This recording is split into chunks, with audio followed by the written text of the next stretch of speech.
Hello नमस्कार दोस्तों, बहुत बहुत स्वागत करता हूं अपने YouTube चैनल अनहोनी रियल फैक्ट में। दोस्तों, अगर मेरे आप चैनल पर नए हैं तो मेरे चैनल को पहले सब्सक्राइब कर लीजिएगा और बेल आइकन को प्रेस कर लीजिएगा ताकि मेरा हर एक वीडियो आप तक सबसे पहले पहुंच सके। दोस्तों, आज की वीडियो में मैं अयोध्या के राम मंदिर का अब तक का पूरा इतिहास के बारे में जानकारी देने वाला हूँ।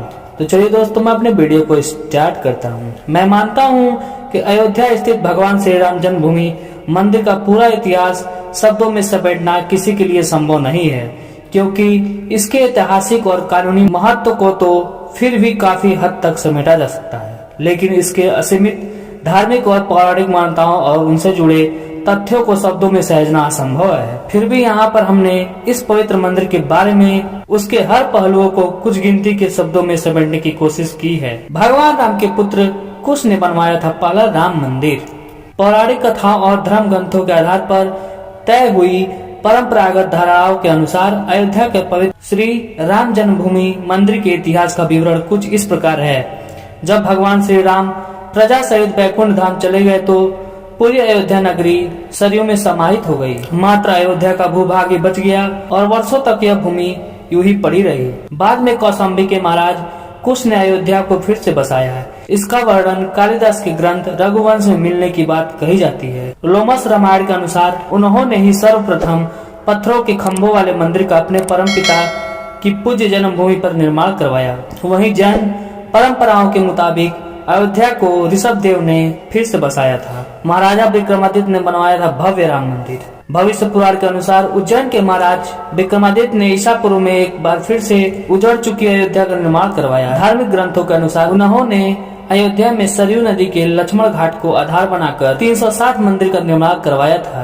वे भगवान विष्णु के परम भक्त थे और इसलिए उन्होंने ही श्री राम जन्मभूमि पर एक भव्य मंदिर का निर्माण करवाया था।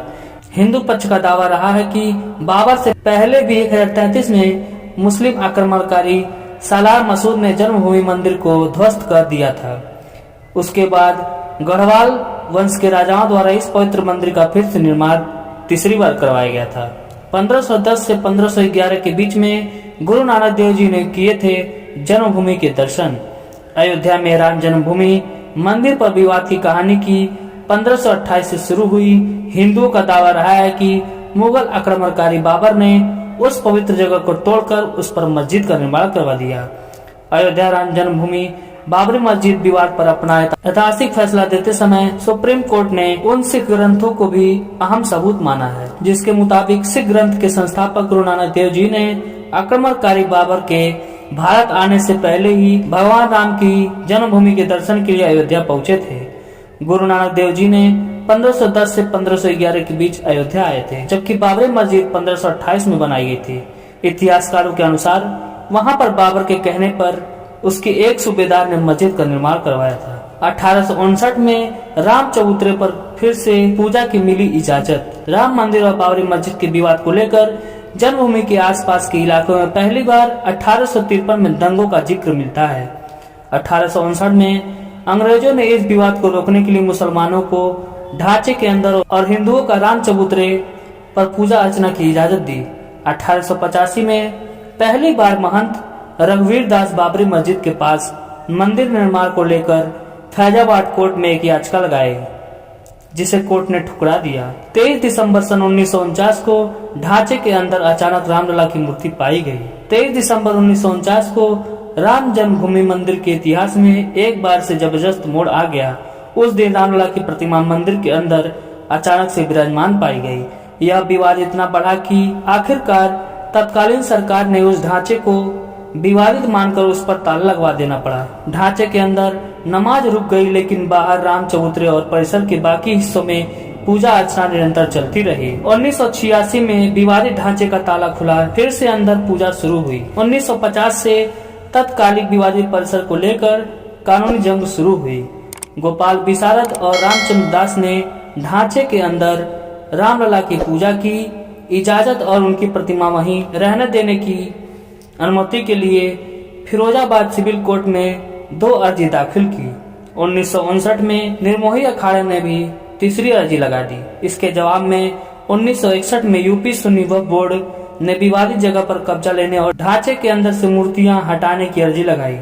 25 साल बाद 1986 में यूसी पांडे की याचिका पर फैजाबाद के जिला जज के.एम. पांडे ने 1 फरवरी 1986 के ऐतिहासिक फैसले में विवादित ढांचे से ताला हटाने का आदेश दिया और हिंदुओं को पूजा करने की अनुमति भी दे दी। 1989 में विवादित परिसर के पास ही शिलान्यास किया गया।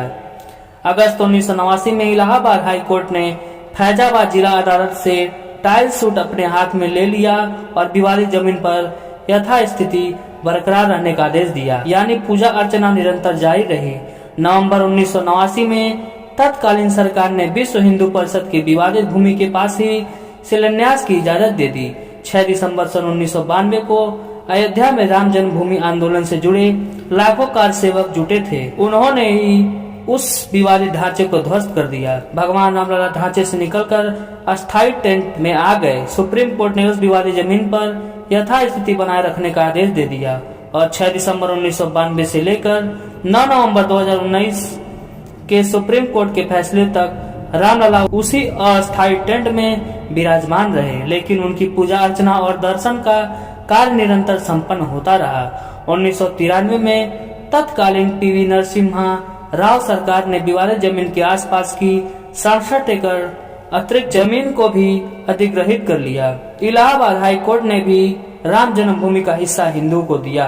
अप्रैल 2002 से इलाहाबाद हाई कोर्ट ने विवादित जमीन के मालिकाना हक पर सुनवाई शुरू की। 30 सितंबर 2010 को इलाहाबाद हाई कोर्ट ने 2-1 जजों के बहुमत के फैसले से विवादित संपत्ति को 3 दावेदार बांटने का फैसला सुनाया। जन्मभूमि समेत 1/3 हिस्सा हिंदुओं को, 1/3 हिस्सा निर्मोही अखाड़े को और तीसरा हिस्सा मुस्लिम पक्ष को। मई 2011 में सुप्रीम कोर्ट ने कई याचिकाओं को देखने के बाद हाई कोर्ट के फैसले पर रोक लगा दी। बाद के वर्षों में सुप्रीम कोर्ट की देखरेख में मध्यस्थता की कोशिश की गई, लेकिन विवाद का कोई हल नहीं निकला। राम मंदिर का निर्माण 5 अगस्त से आखिरकार तत्कालीन चीफ जस्टिस रंजन गोगोई की अगुवाई वाली सुप्रीम कोर्ट की 5 सदस्यीय संविधान पीठ ने 40 दिन की मैराथन सुनवाई के बाद 16 अक्टूबर 2019 को दशक पुराने इस कानूनी विवाद पर फैसला सुरक्षित रख लिया।